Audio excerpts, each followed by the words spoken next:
Hello everyone, welcome back to my channel. तो आज की हमारी जो वीडियो है इसमें हम कवर करेंगे कि हमें किस तरीके से परफेक्टली बोर्ड में आंसर लिखना है। This video is for class 10th and 12th। अब अगर आप 11th के भी हो या 9th के भी, आपको एक प्रॉपर स्ट्रक्चर समझना है तो आप ये वीडियो देख सकते हो। It will help you in exams.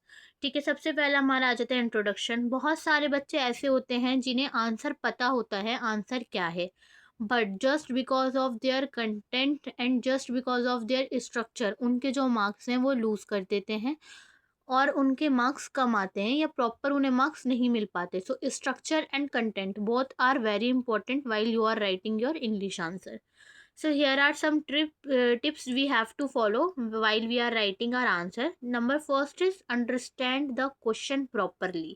Whenever the question paper comes, तो आपको क्या करना है, जो भी आपका क्वेश्चन है आपको आता है नहीं आता है, आपको क्वेश्चन को एग्जैक्ट 2 टाइम्स रीड करना है। तो इससे क्या होगा, आप क्वेश्चन को अच्छी तरीके से समझ पाओगे, क्वेश्चन में क्या पूछा गया है और आप उसका आंसर भी प्रॉपरली कर पाओगे।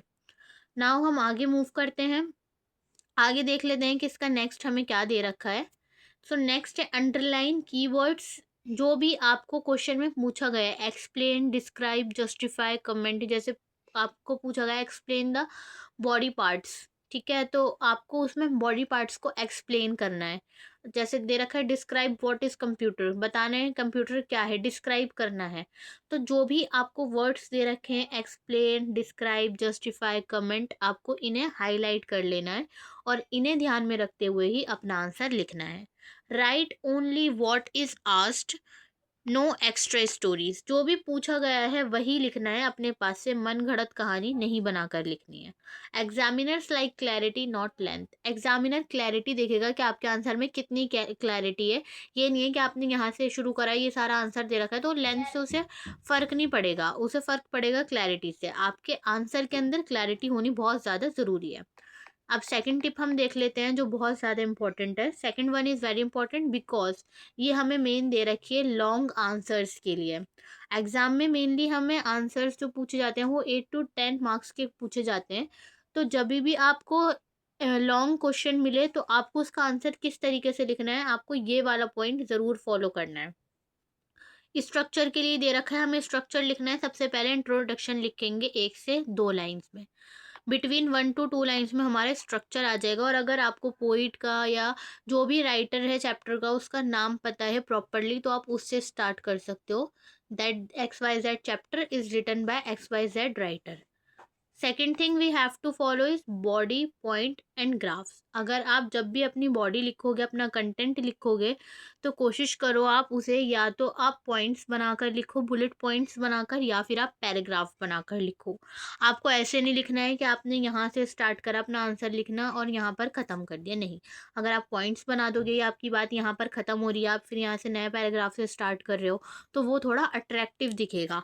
एग्जामिनर को समझ आ जाएगा कि उसे क्या पढ़ना है क्या नहीं पढ़ना। ऐसा नहीं है अगर आप पूरा ही पेज भर दोगे आंसर से तो वो लगेगा कि कुछ लिखा हुआ है, बट वो इतना अट्रैक्टिव नहीं लगेगा कि मैं इंटरेस्ट लेकर उसे पढूं इतना सारा कंटेंट। अगर बुलेट पॉइंट्स होंगे तो मैं बीच में सोचूंगी, चेक करते हुए कि हाँ ठीक है, मैं 2 सेकंड पॉइंट पढ़ूंगी, मैं कहूँगी हाँ इसे बच्चे को कुछ आता है और इसने लिखा है। तो हमें पैराग्राफ यूज करना है, लॉन्ग ब्लॉक जो है वो हमें यूज नहीं करना है अपना आंसर लिखते हुए। थर्ड पॉइंट है हमारा use keywords and text book language. जब भी आप लिखोगे तो कीवर्ड्स यूज़ करो या फिर जो भी आपका चैप्टर में कुछ ऐसे वर्ड्स हैं, कुछ लैंग्वेज ऐसी जो आप लिख सकते हो अपने आंसर में, वो ज़रूर लिखो। चैप्टर में जो भी वर्ड्स दे रखे हैं उन्हें यूज़ कर सकते हो आप आंसर में। Avoid slang and very casual English. बहुत मतलब स्लैंग या फिर बहुत इजी इंग्लिश हमें नहीं लिखनी है। जैसे कि हमें दे रखा है डोंट नो, हमें आंसर में लिखना है, तो हम स्लैंग ना डालकर, इस तरीके स्लैंग हो जाएगा, इस तरीके से ना लिखकर हम कैसे लिख सकते हैं इसको, सेम को हम इसे लिख सकते हैं डोंट नो, सिंपल। ठीक है, तो इस चीज़ का हमें ध्यान रखना है। अब दे रखा है simple English is equals to high marks. हमें ऐसा भी नहीं है बहुत ज़्यादा इंग्लिश के जो है बहुत ज़्यादा ही हैवी वर्ड्स को यूज़ करना है, कुछ ऐसे वर्ड्स जो हमें पता भी ना हो बस हमें वो लिख देना है, नहीं। हमें इजी इंग्लिश लिखनी है, लेकिन मार्क्स जो हमें लेकर आने हैं वो ज़्यादा लेकर आने हैं। आगे मूव कर लेते हैं। Board exam checks understanding not fancy vocabulary. Boards के जो भी एग्ज़ाम्स में जब एग्ज़ामिनर चेक करता है तो वो अंडरस्टैंडिंग देखता है बच्चे की, कि बच्चे ने कितनी अंडरस्टैंडिंग से लिखा है, उसे कितना पता है। ये नहीं है कि वो फैंसी वोकेबलरी देख रहा है कि वोकेबलरी क्या यूज़ करी है। Number fourth point is presentation matters a lot.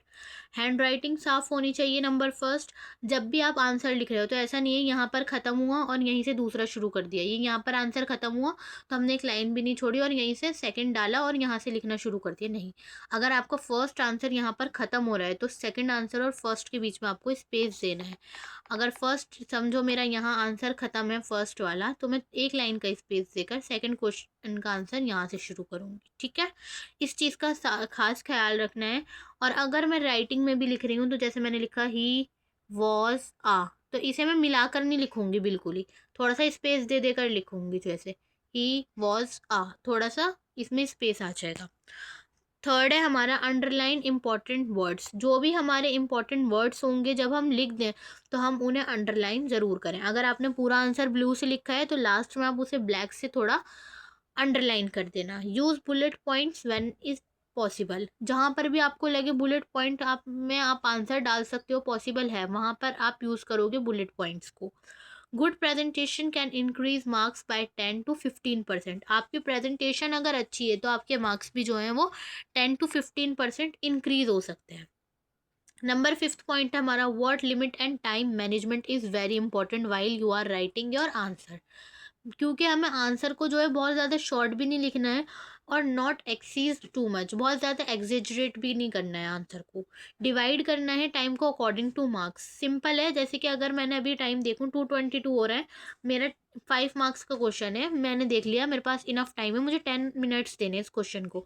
तो मैं आप वॉच ज़रूर लेकर जाओ पहला तो बोर्ड एग्जाम्स में, ठीक है। तो 22 पे अगर मैं स्टार्ट कर रही हूँ तो मैं कोशिश करूँगी कि 32 से पहले मैं अपना 5 मार्क्स का क्वेश्चन कंप्लीट कर लूँ, इसका आंसर और स्ट्रक्चर कंटेंट सारी चीज़ें मैं प्रॉपरली लिखूँ। अब सिक्स्थ क्या है, कॉमन मिस्टेक है ये जो सभी बच्चे करते हैं एग्ज़ाम लिखते हुए। उसमें क्या है, नंबर फर्स्ट इररिलेवेंट इंट्रोडक्शन। यानी कि इंट्रोडक्शन बच्चों को पता ही नहीं है कि लिखना क्या है, कुछ भी लिख रहा है। अगर हमें क्वेश्चन पूछा गया है, हमसे क्वेश्चन है कि क्लास 10th का आप ले लो, सपोज करो क्वेश्चन दे रखा है why did Lencho ask for 100 pesos, ठीक है। लेकिन बच्चे स्टार्ट कर रहे हैं कहाँ से, Lencho was a farmer, he has a crops in his field, he grow corn and etcetera etcetera. So हमें इररिलेवेंट इंट्रोडक्शन ना देकर क्वेश्चन को समझना है, क्वेश्चन में पूछा क्या गया है और फिर उसका आंसर प्रॉपर हमें लिखना है और उसी से हमें स्टार्ट करनी है। इंट्रो भी ऐसा हो जो अच्छा लगे, सामने वाले को पढ़ने में अच्छा लगे। स्पेलिंग एंड ग्रामर मिस्टेक्स, हमें बहुत ध्यान रखना है जब भी कोई वर्ड हम लिख रहे हैं कि हम स्पेलिंग को करेक्ट लिख लें और ग्रामर मिस्टेक ना करें। जहाँ पर नीड लगे वहाँ पर हम जो है अपनी पंक्चुएशन यूज़ करें, जहाँ पर नीड लगे वहीं पर ही। उसके अलावा ग्रामर की मिस्टेक को हमें ज़्यादा से ज़्यादा अवॉइड करना है। नो पैराग्राफिंग, बच्चे पैराग्राफिंग करते ही नहीं हैं, बच्चे सिर्फ यहाँ पे डालेंगे आंसर नंबर फर्स्ट और इसे लिखना शुरू कर देंगे सीधा सीधा सीधा सीधा। इसमें हमें पैराग्राफिंग करनी है, यानी कि अगर हमारी कुछ बात है, जो थोड़ी सी बात है वो वहाँ पे ख़त्म हो गई है, फिर दूसरी बात शुरू हो रही है उसी चैप्टर की, तो उसको आप पैराग्राफ में डिवाइड कर दो तो बहुत अच्छा रहेगा। Writing memorised answer without context, ठीक है। बहुत सारे बच्चे ये ऐसे होते हैं जिन्हें आंसर लिखना तो आता है, वो कॉन्टेक्स्ट नहीं समझते कि क्वेश्चन में पूछा क्या गया है। वो सिर्फ जो उन्हें याद करा है ना, जो भी उन्होंने पढ़ा है या याद है उनके, वो वही क्वेश्चन में लिख देंगे। आप पहले क्वेश्चन का कॉन्टेक्स्ट समझो कि क्वेश्चन में पूछा क्या जा रहा है। तो गाइज़ अगर आप class 10th 11th 12th 9th में हो, आप ये स्ट्रक्चर फॉलो करोगे, आपको इंग्लिश में अच्छे मार्क्स मिलेंगे, ठीक है। ये सेम स्ट्रक्चर मैंने भी फॉलो किया था और इंग्लिश में मेरे 95 मार्क्स आए थे। तो ये आपके लिए बहुत ज़्यादा ज़रूरी है जब आप इसको यूज़ करोगे स्ट्रक्चर को। स्ट्रक्चर अच्छा हो, कंटेंट अच्छा हो, आप अच्छे से अच्छे बच्चे जो हैं उनके मार्क्स भी कम हो जाते हैं just because of structure and content. तो आपको इन सभी चीज़ों पर ख़ास ख्याल रखना है। और अगर आपको किसी भी तरह का कोई क्वेश्चन है या कुछ पूछना है तो आप कमेंट्स में पूछ सकते हो। Thank you very much for understand. Okay guys, thank you so much for this video. This is enough. If you like my video, then please like and subscribe my channel. Thank you.